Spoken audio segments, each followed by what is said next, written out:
a gente está estudando de ordenação.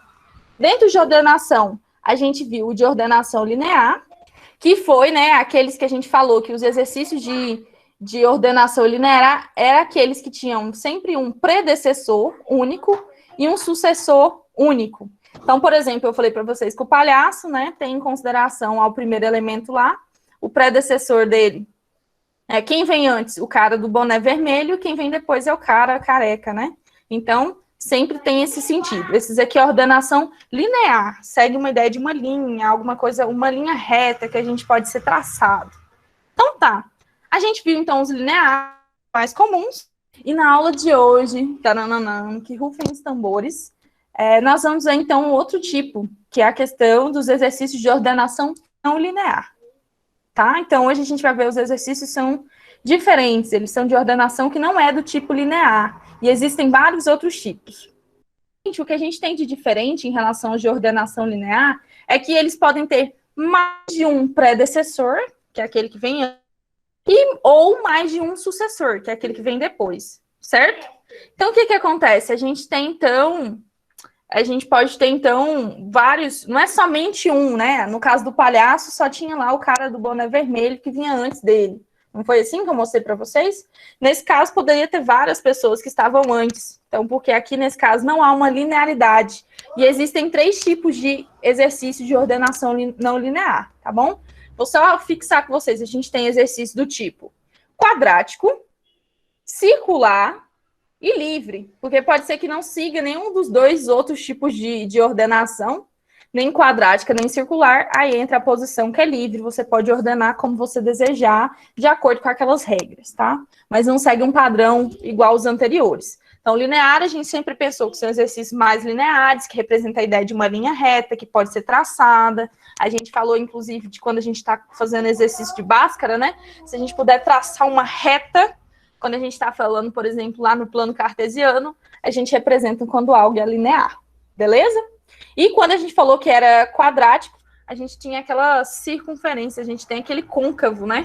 Então, pode ser tanto para cima ou para baixo, são exemplos na matemática que a gente vê a parte de quadrático, beleza? Certo? Então, como vocês devem imaginar, na aula de hoje, a gente vai, então, aprender sobre o primeiro, né, de ordenação não linear, que é a questão da ordenação quadrática. Pois bem, então vamos começar.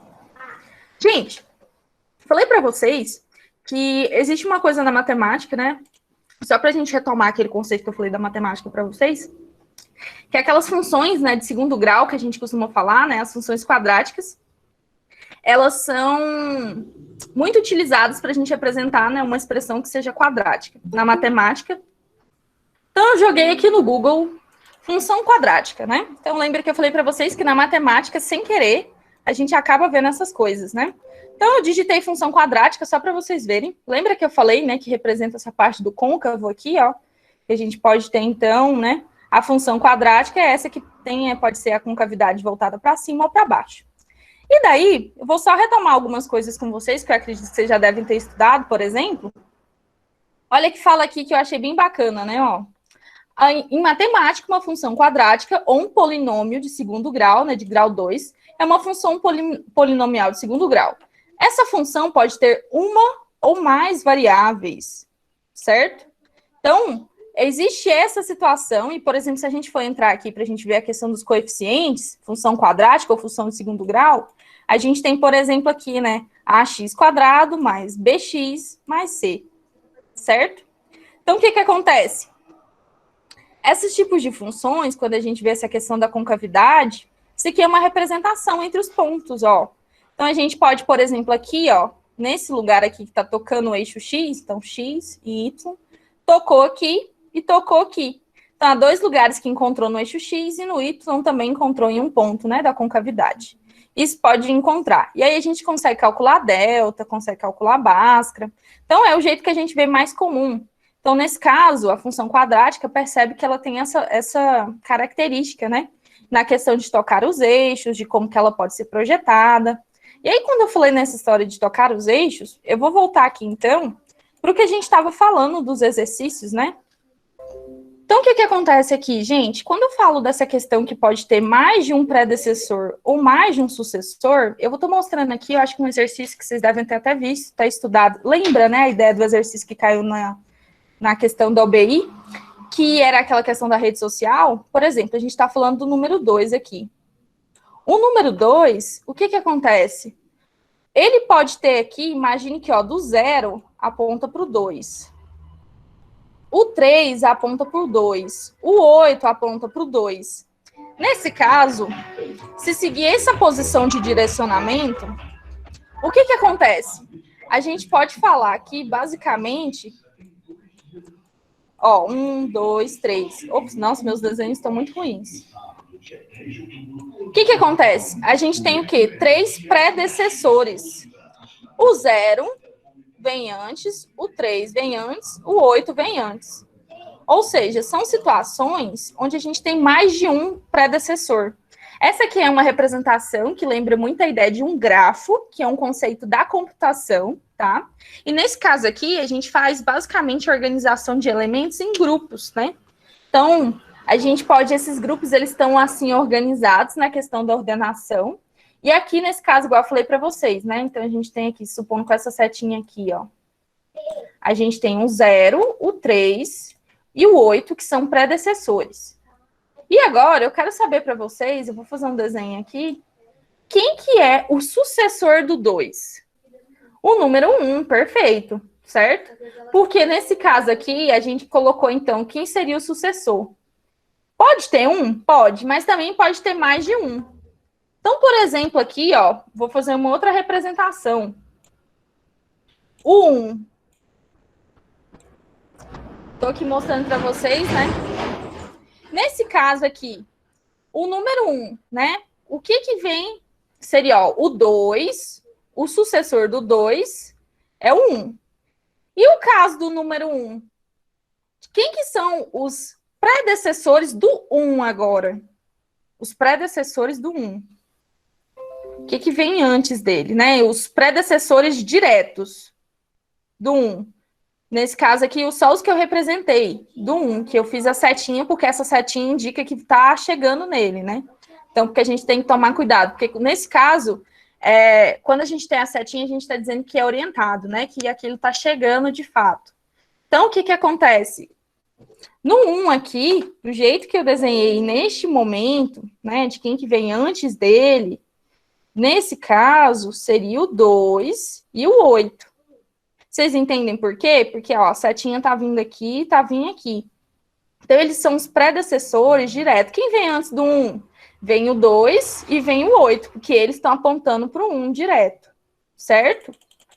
Alguma dúvida disso? Entendeu? Ó, porque a setinha tá aqui, ó, como se fosse uma setinha. Então, tem o 2 e o 8, que estão diretamente ligados. E quem que é, por exemplo, o predecessor do 8? Seria o 3, por exemplo. Ó, o 3 chega no 8 primeiro e do 8 que chega no 1. Mas quem que é o predecessor do 8? Só fica o 2. Ops, do 8 não, do 1. Só o 2 e o 8 que fica aqui no 1, tá? Certo? Então, são aqueles predecessores mais próximos, só para vocês entenderem de uma forma mais clara. Fiquei bastante tempo aqui, mas é só para vocês lembrarem que pode ter mais de um, né? Não precisa ser necessariamente um exatamente. Então, aqui, ó, só para... eu aqui com as apresentações. A estrutura, né, de uma ordenação quadrática. Então, qual que é o principal estilo, né?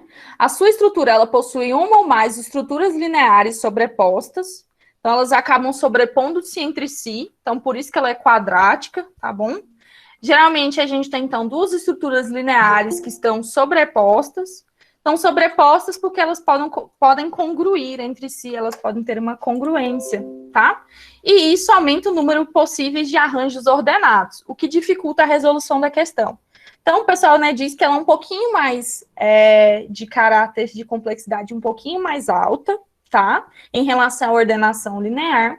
Só que o bacana da estrutura quadrática é que a gente pode ter, então, mais de uma estrutura. Então, antigamente, a gente pensava só numa reta, né? Agora, a gente pode pensar, então, que há mais estruturas que vão estar sobrepostas, certo?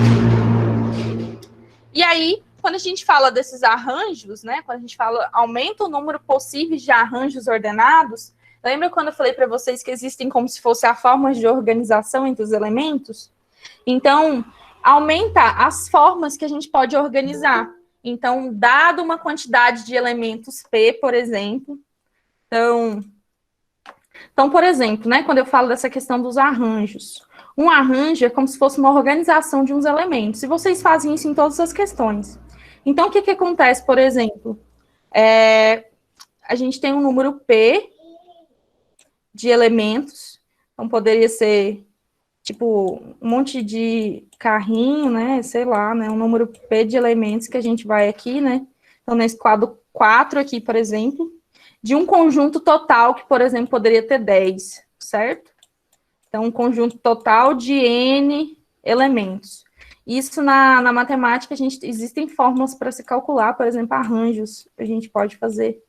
Então, nesse caso aqui, ó, eu montei, ó, o total de elementos seria 9, e a gente fez um arranjo, por exemplo, com 4. Mas pode ter vários arranjos distintos, né? Várias formas de organizar, por isso que isso aumenta o número de possíveis arranjos, então, dadas essas outras situações, correto? Então, agora não precisa ser somente um que vem antes, pode ter vários que vêm antes, isso então acaba aumentando o número de possibilidades, correto?